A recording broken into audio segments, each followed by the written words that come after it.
राधे राधे। हरे कृष्ण। आप सभी को डोल 11 एवं परिवर्तनी एकादशी की हार्दिक शुभकामनाएं। भाद्रपद मास के शुक्ल पक्ष की यह पावन तिथि अत्यंत अलौकिक और अद्वितीय मानी जाती है। पुराणों के अनुसार जब भगवान श्रीहरि विष्णु 4 महीनों तक योग निद्रा में विश्राम करते हैं तो इसी दिन वे अपनी शयन मुद्रा में करवट बदलते हैं। इसीलिए इस एकादशी को परिवर्तनी या परिवर्तन एकादशी कहा जाता है। ब्रजभूमि के मंगलमय जीवन से भी इस दिन का विशेष संबंध है। कहते हैं इसी अवसर पर मैया यशोदा ने अपने लल्ला कान्हा का सूर्य पूजन कराया था, जिसे कुआं पूजन भी कहा जाता है। यही नहीं, आज ही के दिन नंद बाबा ने पहली बार नन्हे कृष्ण को रथ पर बिठाकर महेश्वर नगर का भव्य भ्रमण कराया था। इस प्रकार यह तिथि केवल व्रत और उपवास के लिए ही नहीं, बल्कि भगवान के जीवन से जुड़े उन स्मरणीय क्षणों का भी प्रतीक है। मान्यता है कि इस दिन का व्रत करने वाला भक्त अपने पापों से मुक्त होकर विष्णुधाम को प्राप्त करता है। कहा जाता है कि एक समय धर्मराज युधिष्ठिर ने इस दिन के महत्व को जानने की उत्सुकता से भगवान श्री कृष्ण से प्रश्न किया। तभी संपूर्ण वातावरण अद्भुत और मंगलमय हो उठा। आकाश में दिव्यनाद गूंज उठते हैं। दिशाएं स्वर्ण आभा से आलोकित हो जाती हैं। मंद मंद समीर अपने साथ अनोखी माधुर्यता लिए बहता है और समस्त सृष्टि मानो आनंद मगन हो उठती है। ऐसे ही शुभ क्षण में स्वयं भगवान श्री कृष्ण का भव्य और मंगलमय आगमन होता है और परिवर्तनी एकादशी की पावन कथा का श्री गणेश आरंभ होता है। युधिष्ठिर महाराज ने पूछा, केशव कृपया यह बताइए कि भाद्रपद मास के शुक्ल पक्ष में जो एकादशी होती है उसका क्या नाम है, उसके देवता कौन है और क्या विधि है। तब भगवान श्री कृष्ण बोले, राजन, इस विषय में मैं तुम्हें आश्चर्यजनक कथा सुनाता हूँ, जिसे एक समय श्री ब्रह्मा जी ने देवर्षि नारद जी से कहा था। नारद जी ने पूछा, चतुर्मुख, आपको नमस्कार है। मैं भगवान विष्णु की आराधना के लिए आपके श्री मुख से यह सुनना चाहता हूँ कि भाद्रपद मास के शुक्ल पक्ष में कौन सी एकादशी होती है। तब श्री ब्रह्मा जी ने कहा, मुनिश्रेष्ठ, तुमने लोकहित के लिए यह बहुत उत्तम बात पूछी है। क्यों न हो, वैष्णव जो ठहरे भादो के शुक्ल पक्ष की एकादशी परिवर्तनी के नाम से विख्यात है। उस दिन भगवान ऋषिकेश की पूजा की जाती है और यह उत्तम व्रत अवश्य करने योग्य है। सूर्यवंश में मांधाता नामक एक चक्रवर्ती सत्य प्रतिज्ञ और प्रतापी राजा हुए हैं। वे अपने औरस पुत्रों की तरह धर्म पूर्वक अपनी प्रजा का पालन किया करते थे। उनके राज्य में कभी अकाल नहीं पड़ता था, किसी को मानसिक कष्ट भी नहीं सताता था और आदि व्याधियों का प्रकोप भी उनके राज्य में कभी नहीं होता था। उनकी प्रजा निर्भय और धन धान्य से समृद्ध थी। महाराज के कोष में केवल न्यायोपार्जित धन का ही संग्रह था। उनके राज्य में समस्त वर्णों और आश्रमों के लोग अपने अपने धर्म में तत्पर रहते थे। मांधाता के राज्य की भूमि कामधेनु के समान फल देने वाली थी। उनके राज्यकाल में प्रजा को बहुत सुख प्राप्त होता था। एक समय किसी कर्म का फल भोग प्राप्त होने पर राजा के राज्य में 3 वर्षों तक वर्षा नहीं हुई। इससे उनकी प्रजा भूख से पीड़ित होकर नष्ट होने लगी। तब संपूर्ण प्रजा ने महाराज के पास आकर इस प्रकार कहा। प्रजा बोली, राजन, आपको प्रजा की बात सुननी चाहिए। पुराणों में मनीषी पुरुषों ने जल को नार कहा है। वह नार ही भगवान का अयन अर्थात निवास स्थान है, इसलिए वे नारायण कहलाते हैं। नारायण स्वरूप भगवान विष्णु सर्वत्र व्यापक रूप में विराजमान है। वे ही मेघ स्वरूप होकर वर्षा करते हैं। वर्षा से अन्न पैदा होता है और अन्न से प्रजा जीवन धारण करती है। राजन, इस समय अन्न के बिना प्रजा का नाश हो रहा है, अतः ऐसा कोई उपाय कीजिए जिससे हमारे योगक्षेम का निर्वाह हो। राजा ने कहा, आप लोगों का कहना सत्य है, क्योंकि अन्न को ब्रह्मा कहा गया है। अन्न से प्राणी उत्पन्न होते हैं और अन्न से ही जगत जीवन धारण करता है। लोक में बहुधा ऐसा सुना जाता है और पुराण में भी बहुत विस्तार के साथ ऐसा वर्णन है कि राजाओं के अत्याचार से ही प्रजा को पीड़ा होती है। किंतु जब मैं बहुत सोच विचार करता हूँ तो मुझे अपना किया हुआ कोई भी अपराध नहीं दिखाई देता। फिर भी मैं प्रजा का हित करने के लिए पूर्ण प्रयास करूंगा। ऐसा निश्चय करके राजा मांधाता कुछ गिने-चुने व्यक्तियों को साथ लेकर विधाता को प्रणाम करके सघन वन की ओर चल पड़े। वहां जाकर मुख्य मुख्य मुनियों और तपस्वियों के आश्रमों पर घूमते फिरे। एक दिन उन्हें ब्रह्मपुत्र अंगिरा ऋषि के दर्शन हुए। उन पर दृष्टि पड़ते ही राजा हर्ष में भरकर अपने वाहन से उतर पड़े और इंद्रियों को वश में रखते हुए दोनों हाथ जोड़कर उन्होंने मुनि के चरणों में प्रणाम किया। मुनि ने भी स्वस्ति कहकर राजा का अभिनंदन किया और उनके राज्य के सातों अंगों की कुशलता भी पूछी। तब राजा ने अपनी कुशलता बताकर मुनि के स्वास्थ्य का समाचार पूछा। मुनि ने राजा को आसन और अर्घ्य दिया। उन्हें ग्रहण करके जब वे मुनि के समीप बैठे तो मुनि ने राजा से आगमन का कारण पूछा। तब राजा कहने लगे, भगवान, मैं धर्मानुकूल प्रणाली से पृथ्वी का पालन कर रहा था, फिर भी मेरे राज्य में वर्षा का अभाव हो गया। इसका क्या कारण है मुनिवर? इस बात को मैं नहीं जानता। ऋषि बोले, राजन, सब युगों में उत्तम यह सतयुग है। इसमें सब लोग परमात्मा के चिंतन में लगे रहते हैं और इस समय धर्म अपने चारों चरणों से युक्त होता है। इस युग में केवल ब्राह्मण ही तपस्वी होते हैं, दूसरे लोग नहीं। किंतु महाराज, तुम्हारे राज्य में एक शूद्र तपस्या कर रहा है, इसी कारण मेघ पानी नहीं बरसाते। तुम इसके प्रतिकार का यत्न करो जिससे यह अनावृष्टि का दोष शांत हो जाए। राजा ने कहा, मुनिवर, एक तो वह तपस्या में लगा है, दूसरे वह निरपराध है, अतः मैं उसका अनिष्ट नहीं करूंगा। आप उस दोष को शांत करने वाले किसी धर्म का उपदेश कीजिए। ऋषि बोले, राजन, यदि ऐसी बात है तो एकादशी का व्रत करो। भाद्रपद मास के शुक्ल पक्ष में जो परिवर्तनी नाम से विख्यात एकादशी होती है, उसके व्रत के प्रभाव से निश्चय ही उत्तम वृष्टि होने लगेगी।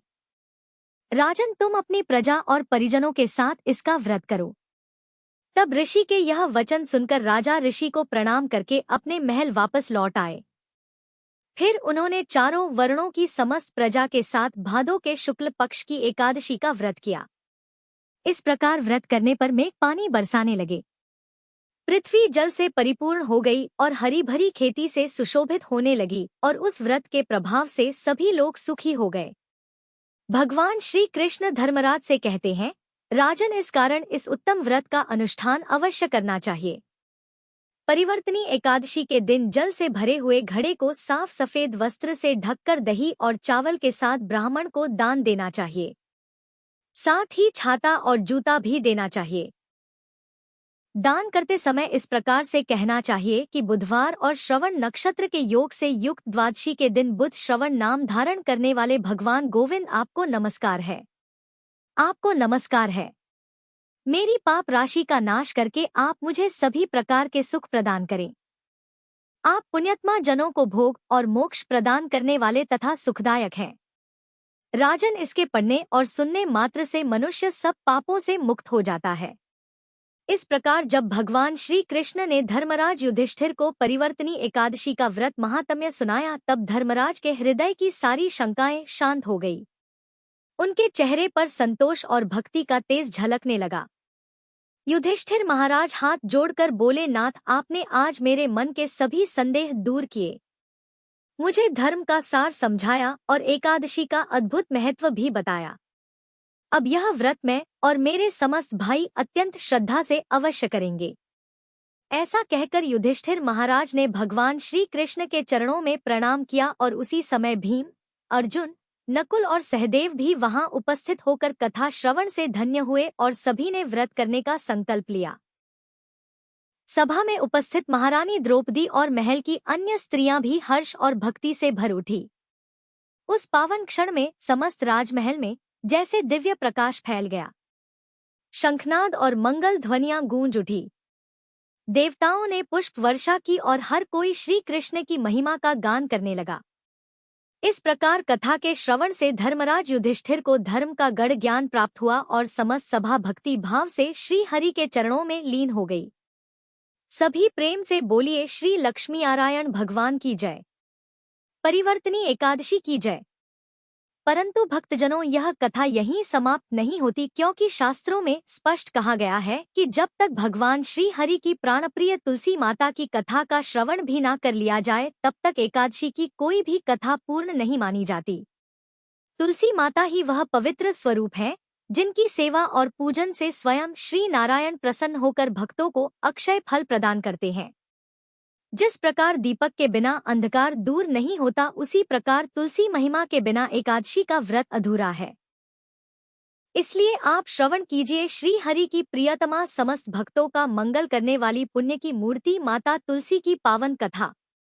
एक बार की बात है, भगवान श्री राम और माता सीता जी अपने 14 वर्ष के वनवास के दौरान चित्रकूट में आराम कर रहे थे। तब तुलसी माता से मिलने वाले पुण्य फलों के बारे में वे आपस में बात कर रहे थे।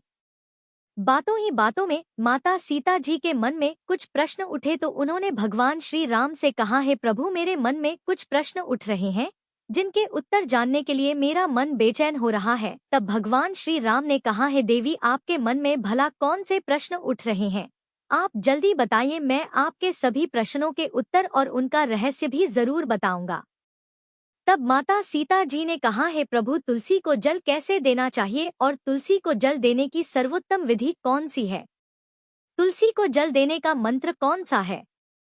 तब भगवान श्री राम देवी सीता से कहने लगे, हे देवी, तुलसी जी में जल अर्पित करते समय यह 3 शब्द कहें जिससे गरीबी दूर हो जाएगी।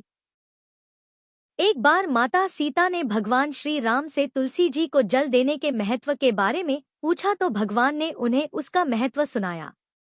तब आगे माता सीता जी ने कहा, हे स्वामी, आपने मुझे तुलसी जी को जल देने का महत्व तो बता दिया, परंतु अब मेरे मन में यह जानने की जिज्ञासा हो रही है कि तुलसी को जल कैसे देना चाहिए? जल की सर्वोत्तम विधि कौन सी है? जल देने का मंत्र कौन सा है? कृपया आप मुझे इन सभी प्रश्नों का उत्तर दीजिए। तब भगवान श्री राम ने माता सीता जी से कहा, हे प्रिय, जिस प्रकार से मैंने तुम्हें तुलसी का महात्म्य सुनाया है, उसी प्रकार से तुलसी को जल देते समय बोले जाने वाले मंत्र का भी बड़ा महत्व है। यह मंत्र केवल 3 शब्दों का है, परंतु इसका प्रभाव बहुत ही चमत्कारी है। जो भी मनुष्य नित्य तुलसी को जल देते समय अपने मुख से केवल यह 3 शब्द बोल देता है, तो साक्षात माँ लक्ष्मी उसके घर में प्रवेश करती है और उसकी दरिद्रता दूर करती है। उसे धन धान्य की प्राप्ति होती है। देवी, उस मंत्र को बताने से पहले मैं आपको तुलसी के इस मंत्र का महत्व भी बताता हूँ। इस महात्म्य को सुन लेने मात्र से ही मनुष्य के समस्त पाप नष्ट हो जाते हैं और उसे कई वर्षों तक तुलसी को जल देने का पुण्य भी प्राप्त होता है। इसलिए हे देवी, आप भी इस कथा को ध्यानपूर्वक जरूर सुनिए। तब माता सीता जी ने कहा, हे प्रभु, मैं तो इस कथा को पूरा अवश्य सुनूंगी। कृपया अब आप मुझे तुलसी के मंत्र का महात्म्य सुनाइए। तब भगवान श्री राम कहने लगे, हे देवी, एक समय दक्षिण दिशा में एक अत्यंत शोभायमान नगरी थी। उस नगरी में सुरेश नाम का एक खोटी बुद्धि का ब्राह्मण रहता था और वह पापियों का तो शिरोमणि ही था, सरदार ही था। उसका जन्म एक ऐसे ब्राह्मण परिवार में हुआ था जो पाप कर्म करने वाले और शास्त्र ज्ञान से शून्य थे। वह जन्म से तो ब्राह्मण था, लेकिन कर्म से वह अत्यंत दुराचारी था। वह ना तो पूजा पाठ करता, ना अतिथियों का सत्कार करता और यहाँ तक कि अपने द्वार पर आए हुए अतिथियों को बिना कुछ दान दिए ही निर्दयता पूर्वक भगा दिया करता था। वह सदैव ही पराई स्त्रियों में आसक्त रहता और उसे मदिरापान करने की भी बुरी लत थी। साथ ही वह मांस भी खाता था। वह दिन में खेतों में काम करके पत्ते बेचकर जीविका चलाता, रात में व्यभिचार करता था। इस प्रकार से उस ब्राह्मण ने अनेक वर्षों तक जीवन बिताया। फिर एक दिन वह दुर्बुद्धि बेचने के लिए, पत्ते इकट्ठे करने के लिए एक ऋषि के आश्रम के आसपास घूमने लगा और वहां लगे हुए पेड़ों से पत्ते तोड़ने लगा। तो वहीं पर एक काल रूपधारी काले भयानक सर्प ने उस ब्राह्मण को काट लिया और उसी समय उसकी मृत्यु हो गई। तब उसके बाद 2 यमदूत उसे लेने के लिए उस स्थान पर प्रकट हो गए और उसे उठाकर यमलोक ले जाने लगे। मार्ग में वह यमदूतों के सामने बहुत करुण विलाप करने लगा और बोला, हे दूतों, मुझे कहाँ लेकर जा रहे हो? मुझे छोड़ दो। लेकिन यमदूत उसे यह कहकर घसीटते हुए ले जा रहे थे कि अरे दुष्ट ब्राह्मण, तेरे पाप कर्मों के कारण तुझे सांप ने डस लिया है। अब तो यमराज जी तुझे अवश्य घोर नरक में डाल देंगे। फिर यम के दूत उस ब्राह्मण को लेकर यमलोक पहुंच गए और यमराज जी के सामने खड़े हो गए। तब चित्रगुप्त महाराज जी उस ब्राह्मण का लेखाजोखा निकालकर यमराज जी से कहने लगे, हे धर्मराज, इस ब्राह्मण ने बचपन से लेकर मृत्यु तक पाप ही पाप किए हैं। अपने पूरे जीवन में तो इसने कोई पुण्य का काम ही नहीं किया। तब धर्मराज जी अपने दूतों से कहते हैं, हे दूतों, इस घोर पाप करने वाले ब्राह्मण को उठाकर ले जाओ और इसे नरक में डाल दो। फिर यम के दूत उस पंडित को लेकर नरक की भयंकर अग्नि में धकेल देते हैं। तो अनेक वर्षों तक नरक में सजा भुगतने के बाद उस ब्राह्मण को अपने दूसरे जन्म में एक बैल का शरीर मिला। बैल का जन्म पाकर वह बोझ उठाने का काम करने लगा। उसका मालिक उससे दिन रात काम करवाने लगा। फिर जब उस बैल की शक्ति कम हो गई तो उसके मालिक ने उसे एक लंगड़े आदमी को बेच दिया। तो उस लंगड़े आदमी ने उस बैल को खुद का बोझ उठाने के काम में उपयोग करना शुरू कर दिया। वह उसकी पीठ पर बैठकर दूर दूर घूमता था। इस प्रकार से उस बैल ने 10 वर्षों तक उस लंगड़े आदमी का बोझा उठाया। फिर एक दिन वह लंगड़ा आदमी उस बैल की पीठ पर बैठकर किसी ऊंचे पर्वत पर जा रहा था। उस पर्वत पर बहुत देर तक चढ़ाई करने के कारण वह बैल थक गया।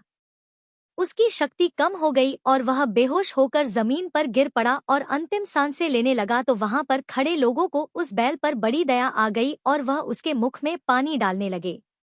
उन्हीं लोगों में एक पुण्यात्मा इंसान भी था। उसने उस बैल का कल्याण करने के लिए अपना समस्त पुण्य उस बैल को दे दिया। तो वहां पर खड़े हुए कुछ और लोगों ने भी अपने अपने पुण्य को उस बैल को समर्पित कर दिया। जब सभी लोग अपना अपना पुण्य उस बैल को समर्पित कर रहे थे तो वहीं भीड़ में एक वेश्या भी खड़ी थी और यह सब देखकर उस वेश्या ने भी अपना पुण्य उस बैल को दे दिया। फिर कुछ ही क्षणों के बाद उस बैल की मृत्यु हो गई और फिर उस स्थान पर यमदूत आए और उस बैल के शरीर से उस ब्राह्मण की आत्मा को निकालकर यमलोक ले गए। यमलोक में ले जाकर उसे यमराज जी के सामने खड़ा कर दिया। फिर चित्रगुप्त महाराज जी ने उसका लेखाजोखा देखा तो आश्चर्य में पड़ गए, क्योंकि वेश्या के द्वारा दिया गया पुण्य सबसे अधिक बड़ा था और उस पुण्य के प्रभाव से उस ब्राह्मण के सभी जन्मों के पाप नष्ट हो गए थे। फिर यमराज जी ने उस ब्राह्मण के सारे पाप क्षमा कर दिए और कहने लगे, हे ब्राह्मण, उस वेश्या ने तुझे अपना पुण्य देकर तुझ पर बड़ा उपकार किया है। केवल उसी के पुण्य के कारण तुम्हारे सब जन्मों के पाप नष्ट हो गए हैं। और फिर यमराज जी ने उसे एक बार फिर से मनुष्य योनि में जन्म प्रदान किया। इस बार उसे पृथ्वी पर एक उत्तम पंडित कुल में जन्म मिला। उस महापुण्य के प्रभाव से उसे इस नए जन्म में पूर्व जन्म की सारी बातें याद आने लगी। तो वह ब्राह्मण खड़ा हो गया और उसे याद आया कि पिछले जन्म में जब वह बैल था तो एक वेश्या ने मुझे अपने पुण्य दे दिए थे और उसके मन में उस वेश्या के बारे में जानने की इच्छा हो गई और उस महापुण्य के बारे में जानने के लिए वह उस वेश्या का पता लगाने के लिए ढूंढता हुआ उसके नगर में चला गया। तो वह वेश्या अब तक बूढ़ी हो गई थी। फिर जब उसे ढूंढने पर वह वेश्या मिल गई तो वह उसके सामने जाकर उसे बार बार प्रणाम करने लगा और उसका धन्यवाद करने लगा। तब वेश्या कहने लगी, हे ब्राह्मण, आप कौन हैं और किस कारण आप मुझ वेश्या को धन्यवाद कर रहे हैं? मैंने आपका कौन सा कार्य किया है कि आप मुझे बार बार धन्यवाद दे रहे हैं? तो वह ब्राह्मण कहने लगा, हे माता, मैं वही बैल हूँ जिसे तुमने अपना पुण्य दे डाला था। अपने पाप कर्मों के कारण मुझे पिछले जन्म में बैल का जन्म मिला था और उस पर्वत पर जब मैं मर रहा था तो तुमने मुझे अपना पुण्य दान दिया था और तुम्हारे पुण्य के प्रभाव से ही आज मुझे फिर से मनुष्य जन्म मिला है। तुम्हारे द्वारा दिए गए उसी पुण्य के कारण मुझे अपने पूर्व जन्म की सारी बातें याद है। लेकिन हे माता, मैं आज यहाँ पर यह जानने के लिए आया हूँ कि आपने मुझे उस समय अपना कौन सा पुण्य दान दिया था जिस कारण से मेरे सभी जन्मों के पाप खत्म हो गए। मैं उसी पुण्य के बारे में जानना चाहता हूँ। ब्राह्मण की बात सुनकर वेश्या ने कहा, हे ब्राह्मण, मैंने तो अपने जीवन में कभी कोई पुण्य का काम ही नहीं किया, परंतु मेरे घर में एक तोता है जो पिंजरे में रहकर हमेशा कुछ बोलता रहता है और उसी को सुन सुनकर मेरी अंतरात्मा पवित्र हो गई है। उसी तोते के द्वारा बोले गए मंत्र का पुण्य मैंने तुम्हें दान में दे दिया था। फिर वह वैश्या और पंडित उस तोते के पास गए। तब वहां जाकर ब्राह्मण ने उस तोते से पूछा, हे तोते, तुम कौन सा मंत्र बोलते रहते हो जिससे हमारे जीवन का उद्धार हुआ है? यह मंत्र तुम्हें किसने सिखाया और इस मंत्र का क्या अर्थ होता है? तब उस तोते ने अपने पूर्व जन्म का वृतांत सुनाना आरंभ किया। वह तोता कहने लगा, हे ब्राह्मण, पिछले जन्म में मैं एक पंडित था। मैं अपने ज्ञान के अहंकार में अंधा हो गया था। मैंने कभी गुरुजनों का आदर नहीं किया, सदैव ही उनका अपमान किया। मुझे अपने ज्ञान पर इतना ज्यादा गर्व हो गया था जिस कारण से मेरे अंदर क्रोध और अधिक बढ़ गया था और मारे क्रोध के मैं सभी से द्वेष करने लगा। अन्य मनुष्यों को मैं तुच्छ समझने लगा और विद्वानों का तो भरी सभा में ही अपमान करने लगा था। फिर समय बीतने पर मेरी मृत्यु हुई तो मुझे यमलोक ले जाया गया।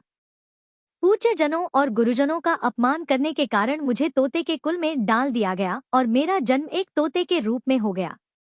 मेरे पाप कर्मों के कारण छोटी अवस्था में ही मेरे माता पिता से वियोग हो गया। फिर मैं पेड़ की डाल पर बैठकर रो रहा था, तो उसी स्थान से कुछ ऋषि जा रहे थे। उन्होंने मेरी दयनीय पुकार सुन ली और मुझे लेकर अपने आश्रम में चले गए। वहां उस आश्रम में उन्होंने मुझे एक सुंदर पिंजरे में रखा और मेरा बहुत अच्छी तरह से ख्याल रखा। वह मुझे रोज भोजन दिया करते थे, पढ़ाते थे। उस स्थान पर बहुत सारे ऋषि मुनि और उनकी स्त्रियां और बालक सभी रोज तुलसी के पौधे को जल देते थे और तुलसी के सामने एक मंत्र का जाप किया करते थे। उन्हीं के मुख से बार बार उस मंत्र को सुनकर मैंने उसे रट लिया और तब से मैं उस मंत्र को जान गया हूँ और वही मंत्र मैं दिन रात बोलता रहता हूँ। उस मंत्र के प्रभाव से मेरी कभी मृत्यु नहीं हुई और मेरी आयु आज 100 वर्ष की हो गई है। मैं इतने वर्षों तक जीवित रहा। फिर एक रात को एक चोर उस स्थान पर आ गया और उसने मुझे वहां से चुरा लिया। फिर इस वेश्या ने मुझे उस चोर से खरीद लिया और इस वेश्या के घर पर आने के बाद भी मैं उस मंत्र को बोलता रहता हूँ, जिसे सुनकर इस वेश्या का मन भी पवित्र हो गया है और इसने वेश्या का काम छोड़कर भगवान श्री हरि का भजन कीर्तन करना प्रारंभ कर दिया है, भगवान की भक्ति करना प्रारंभ कर दिया है और उसी मंत्र के प्रभाव से इस वेश्या की आत्मा भी पवित्र हो गई है। हे ब्राह्मण, उस मंत्र के पुण्य से अब आप भी मुक्त हो गए हैं। इस प्रकार से तोते ने उस ब्राह्मण को और वेश्या को सारा वृतांत सुना दिया, जिसे सुनकर वह पंडित और वेश्या दोनों ही अत्यंत प्रसन्न हुए और फिर वे दोनों ही रोज तुलसी को जल देकर उस मंत्र का जाप करने लगे। फिर वह तोता, वेश्या और वह ब्राह्मण तीनों उस मंत्र के प्रभाव से दिव्य विमानों में बैठकर भगवान श्री हरि विष्णु के लोक को चले गए। यह सारा वृतांत सुनाकर भगवान श्री राम कहते हैं, हे देवी, देखा आपने, केवल तुलसी के इस मंत्र के प्रभाव से ही तोते, उस वेश्या और उस पंडित के सभी पाप नष्ट हो गए।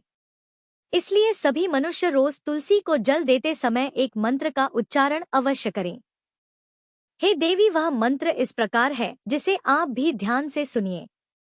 ओम श्री हरि प्रिया नमः, ओम श्री हरि प्रिया नमः, ओम श्री हरि प्रिया नमः। जो भी स्त्री नित्य तुलसी के समक्ष इस मंत्र का उच्चारण करेगी वह सौभाग्यशाली बनेगी।